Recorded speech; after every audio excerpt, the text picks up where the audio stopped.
Pendant que ma chenille est lousse, je vais aller vérifier mon bearing ici sur le bord du speedomètre. Là. Ce bearing-là, il se graisse pas. Puis d'habitude, on change ça quasiment à tous les 5-6 000 km ou à toutes les saisons. Là. Si on veut pas courir après le trouble. Là.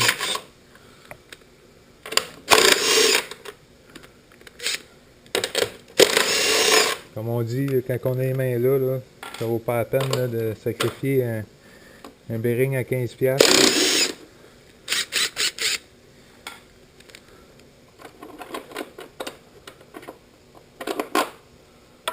On enlève la cage, on enlève le sensor de speedomètre.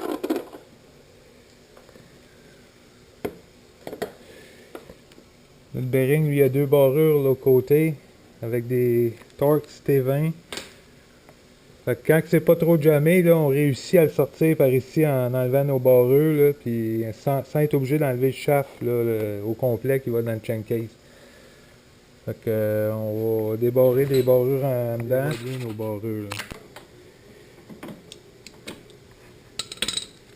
Une bonne idée, c'est d'aller cogner un peu dessus.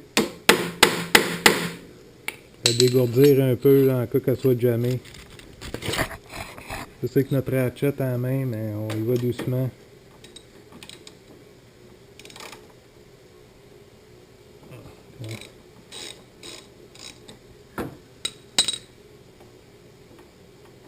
Je vais l'enlever au complet parce que je vois qu'il y a une cage de plastique. Je sais pas s'il faut qu'elle passe à travers.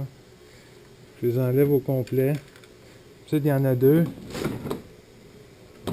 L'autre est là. On va faire la même chose.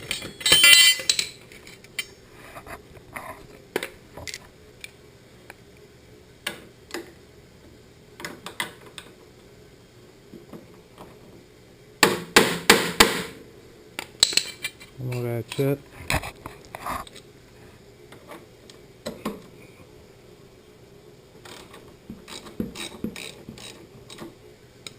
Hein, ils sont pas jammés, on est chanceux.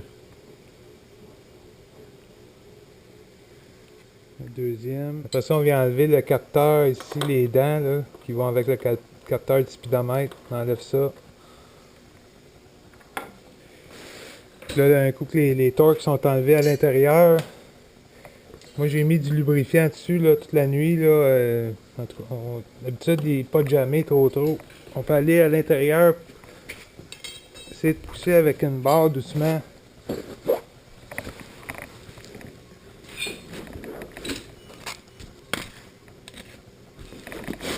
Si on voit bien là, on peut essayer d'aller. Tiens. Oui, la rouille est toute. C'est tout dissous avec le produit. En passant, ce produit-là, -là, c'est Reduce Cap. J'ai pas de part dans la compagnie, mais ça, là, c'est vraiment, vraiment bon. Ça dilue la rouille là, plus que n'importe quel autre que j'ai essayé. Bon, maintenant, après avoir tout nettoyé ça bien propre, puis enlevé la rouille, même si... C'est sûr, si vous l'avez enlevé sans enlever le chasse, parce qu'il était pas trop rouillé, là.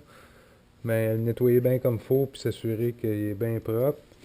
Après ça, si vous avez un bearing neuf, Jobber, qu'on appelle Jobber, là, mais c'est un NTN qu'on prend dans les places de bearing ou chez Royal Distributing.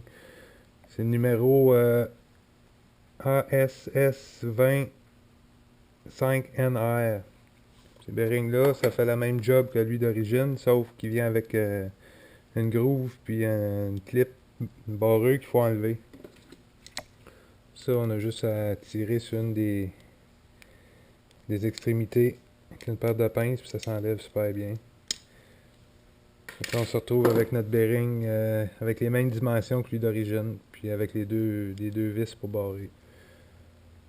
Puis on a juste à remettre la clip, ceux qui ont des petites clips de plastique comme ça, juste la remettre dessus, puis mettre les Allen ensuite. Moi j'ai mis du Loctite bleu hier. Il y a eu le temps de sécher, fait que il va être prêt à être installé, puis les vis ils se dévisseront pas. Une autre bonne affaire à faire si on veut être capable d'enlever l'année prochaine, puis pas avoir trop de misère. Vous y mettre du l'anti, ça c'est de la pâte là, à base de de cop. On y met ça généreusement sur le shaft, puis sur le bearing. À l'intérieur, c'est plus facile.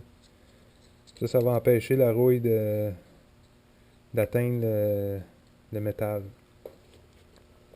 Ça va faire qu'il va se défaire super bien l'année d'après. On a juste à l'enfiler sur le shaft.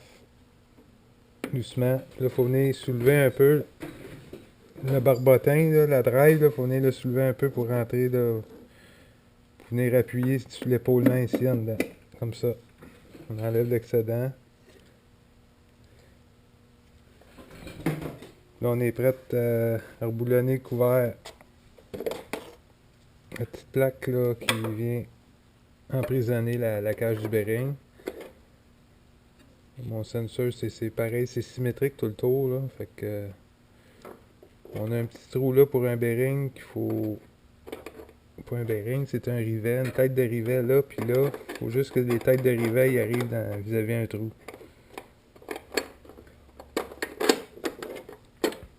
Peu importe ce qu'on le met, je pense que ça va marcher. Là. Après ça, on met notre sonde, RPM, le speedomètre. Après ça, on peut revenir mettre nos écrous.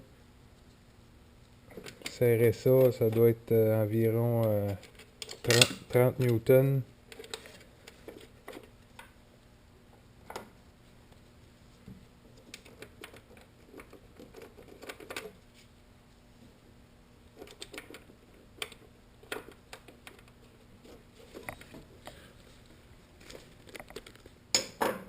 J'ai mon gauge Makita, juste la bonne pression.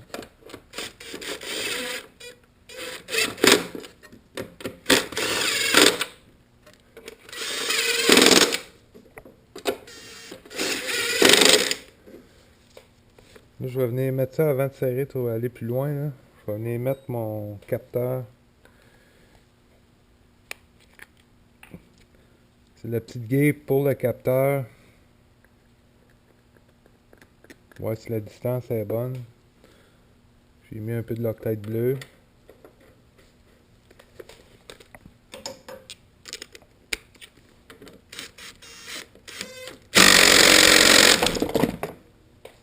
Blooper.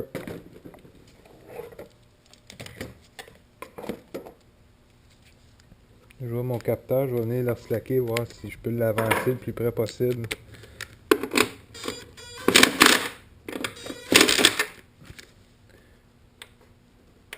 Bon, il y a un petit jeu là, mais on peut le mettre le plus proche possible. On voit qu'il reste encore au moins 1 mm de jeu.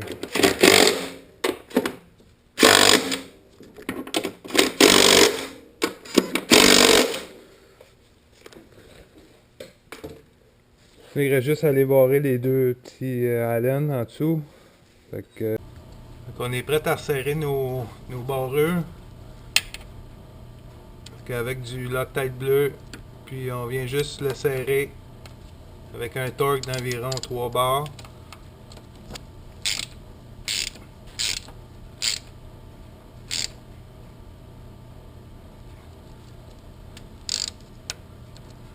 On le tourne puis on fait la même chose avec l'autre.